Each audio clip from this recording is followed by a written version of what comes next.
नमस्कार दोस्तों, मेरा नाम कुमार गौरव है और आपके अपने ही चैनल अल्फा मैराथन क्लासेस में आप लोगों का स्वागत है। आज के लेक्चर में हम लोग फैक्टर थ्योरम से बेस्ड एक इंपॉर्टेंट क्वेश्चन डिस्कस करेंगे। तो चलिए आज का लेक्चर हम लोग शुरू करते हैं। तो इस क्वेश्चन को डिस्कस करने से पहले सबसे पहले एक छोटा सा कॉन्सेप्ट हम लोग डिस्कस करते हैं। यही कॉन्सेप्ट पे ये क्वेश्चन आपका बेस्ड है। कॉन्सेप्ट क्या है? सपोज करते हैं आपको लिखने के लिए कहा जाए फैक्टर्स ऑफ 16। किसी भी नंबर का अगर आपको फैक्टर्स लिखने के लिए कहा जाता है, कहने का मतलब वो नंबर किस किस नंबर से कंप्लीटली डिविजिबल होगा वो हमको लिखना है। तो अगर फैक्टर्स ऑफ 16 को लिखने के लिए कहा जा रहा है, हम लोग 16 किस किस नंबर से कंप्लीटली डिविजिबल है वो हमको लिखना है।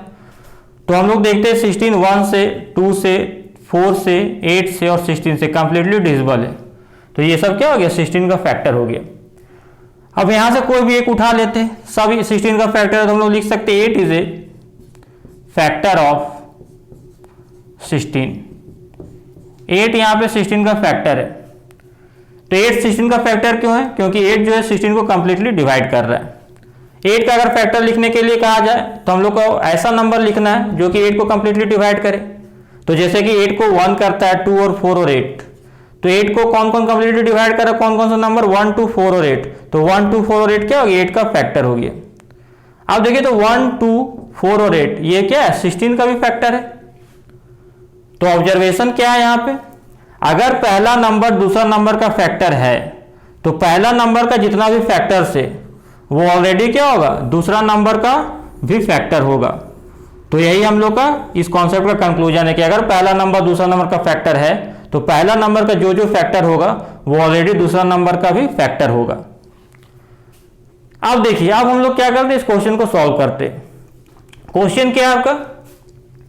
क्वेश्चन है यहाँ पे कि x square minus 1 is a factor of given polynomial. X square minus 1 इस पॉलिनोमियल का फैक्टर है और आपको क्या करना है? ये रिलेशन प्रूफ करना है आपको।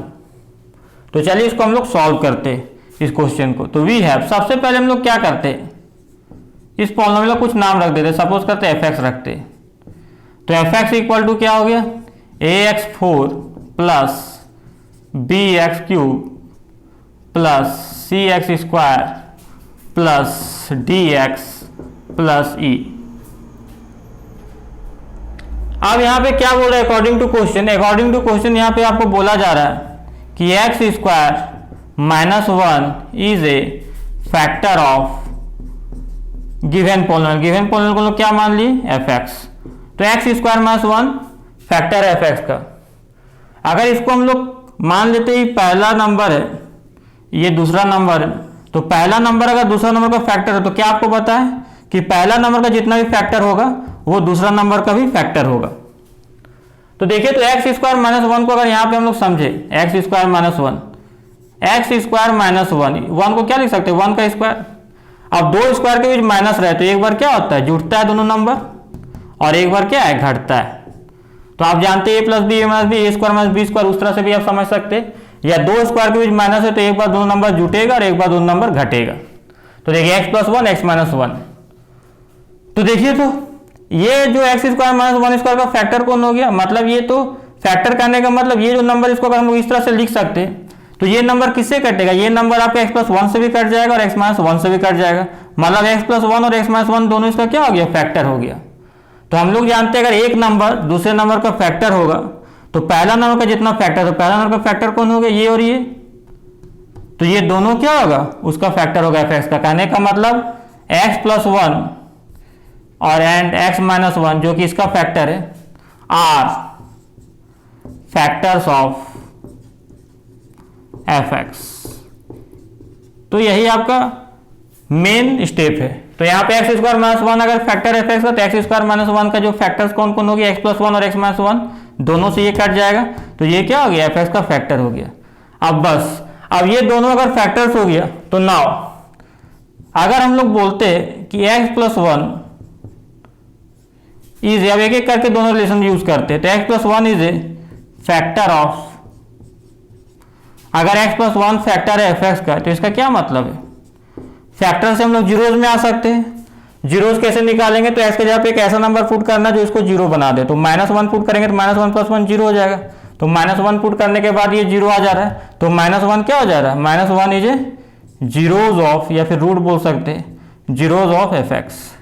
और जीरोज करने का मतलब कोई नंबर किसी पॉलिनोमियल का जीरोज है तो उस पॉलिनोमियल में अगर मान लेते -1 एफ एक्स का जीरोज, इसका करने का मतलब -1 को एफ एक्स में जहाँ जहाँ पे वेरिएबल वहाँ पे पुट करेंगे तो उसको क्या बना देगा, इस पॉलिनोमियल को जीरो बना देगा।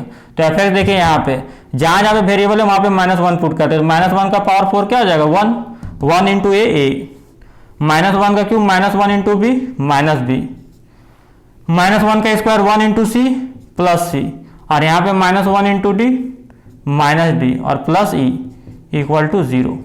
ये आपका पहला रिलेशन हो गया।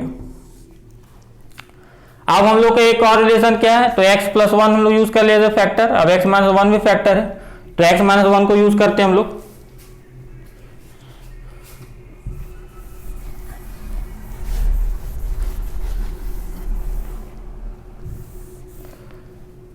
तो ऑल्सो हम लोग क्या देख रहे हैं कि x + 1 जो था यूज कर लिया हम लोग, x - 1 is a factor of f x. अब ये दूसरा रिलेशन हम लोग यूज कर रहे हैं, तो x - 1 is a factor of f x. Factor को जीरो में कन्वर्ट करना है हम लोग, तो यहाँ पे क्या पुट करेंगे, इसके यहाँ पे 1 पुट करेंगे तो इसको पूरा क्या कर देगा, जीरो बना देगा। तो 1 क्या हो गया, 1 is a factor of, factor किस में कन्वर्ट हो गया, जीरोज में, तो 1 is A zeros of f x. Zeros करने का मतलब अगर 1 इस पॉलिनोमियल का जीरोज एफ एक्स का मतलब एफ एक्स में जहां जहां पे वेरिएबल है वहां पे अगर 1 को पुट कीजिएगा तो इसका वैल्यू क्या कर देगा, जीरो। तो एफ एक्स यहाँ पे तो 1 का पावर 4 1 इंटू ए, फिर देखिए 1 का क्यूब इंटू बी, एक्स के जगह पे पुट कर रहे 1, फिर यहाँ पे एक्स के जगह पे पुट कीजिएगा 1 का स्क्वायर 1 इंटू सी, सी हो गया, फिर वहां पे एक्स के जगह पे पुट कीजिएगा 1 इंटू डी, डी प्लस ई। ये क्या कर देगा, इस पॉलिनोमियल का वैल्यू को जीरो कर देगा क्योंकि 1 क्या है, जीरोज है। इसको दे देते हैं इक्वेशन 2 नाम। अब हम लोग देखिए प्रूफ क्या करना है हम लोग, a + c + e equal to b + d equal to 0। तो कहने का मतलब हम लोग को दोनों को क्या करना है, ये दोनों का वैल्यू को जीरो पुट करना है। अगर आप ध्यान से देखें इस दोनों इक्वेशन को, इक्वेशन 1 और इक्वेशन 2 को, तो हम लोग अगर इसको दोनों को ऐड कर दें जीरो, तो RHS में क्यों है, तो हम लोग RHS में जीरो है, LHS में ये है, इसमें LHS में ये है, तो दोनों इक्वेशन को अगर ऐड कर दे, आफ्टर एडिंग एबव इक्वेशंस, अगर जो दोनों एबव इक्वेशन इसको अगर ऐड कर दे तो क्या मिलेगा, तो देखिए LHS जोड़ेंगे और RHS जोड़ेंगे तो RHS 0 + 0 क्या हो गया, 0।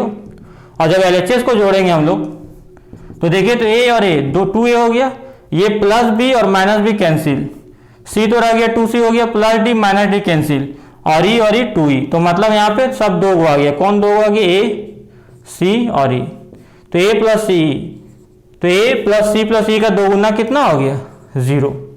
तो यहाँ पे देखिए मल्टीप्लिकेशन में 2 डिवाइड में आएगा 0/2 0, तो देयरफॉर आपका क्या आ गया, a + c + e equal to 0, जो कि आपको प्रूफ करना था।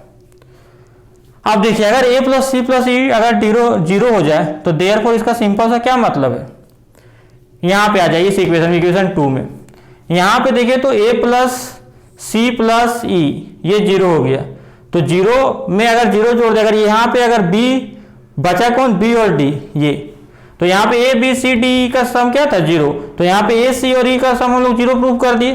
तो बाकी जो दोनों बचा b और d उसका भी सम क्या होगा, 0, क्योंकि हम लोग जानते हैं ये अगर 0 और ये भी अगर 0 रहेगा तो 0 + 0 क्या हो जाएगा, 0। तो यहाँ से कंक्लूजन निकल रहा है कि a c अगर 0 है तो जो बचा b + d उसका सम भी 0 होगा, तब ना 0 + 0 0 आएगा, तो यहाँ पे b + d इक्वल टू 0। तो यही हम लोग प्रूव करना था, a c और b + d दोनों क्या होगा, 0। तो ये हम लोग का प्रूफ हो गया। तो thanks for watching the video. अब हम लोग मिलते हैं नेक्स्ट वीडियो में, तब तक आप लोग अपना ख्याल रखिएगा।